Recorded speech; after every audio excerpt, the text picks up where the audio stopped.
আমি গ্যারেন্টির সাথে বলতে পারি যে যারা আমাদের হার্ট করে তারা জানে যে তারা আমাদের হার্ট করছে।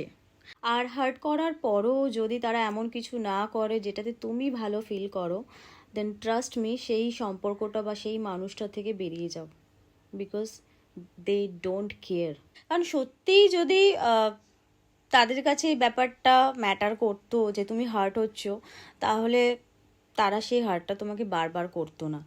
যদি সত্যিই ম্যাটার করতো যে তুমি হার্ট হচ্ছ, তাহলে তারা এমন কিছু করতো যাতে তুমি গুড ফিল করো, বা তোমার খারাপ লাগার কাজটা বারবার তারা করতো না।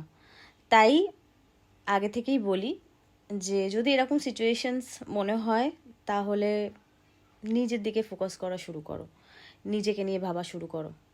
তোমার নিজের একটা লাইফ আছে, তো সেই লাইফটাকে, সেই জীবনটাকে উপভোগ করতে শেখো। কেন তুমি একটা অন্য মানুষের জন্য নিজে কষ্ট পাবে, যে মানুষটা বারবার তোমাকে কষ্ট দিয়ে যায় আর তোমার খারাপ লাগা জিনিসগুলোই বারবার করতে থাকে, তোমাকে মিথ্যে কথা বলে, যার কাছে তোমার জন্য সময় থাকে না কিন্তু তার বন্ধু বান্ধব সবার জন্য সময় থাকে। তো সেই জায়গা থেকে বেরিয়ে আসো এখনই, কারণ ট্রাস্ট মি, এরপরও যদি সেই সম্পর্কটা বা সেই মানুষগুলোর সাথে তুমি থেকে যাও, জীবনটা কিন্তু কষ্ট দিয়েই শেষ হবে। তাই সেই কষ্টটা পাওয়ার আগে সেখান থেকে বেরিয়ে আসো।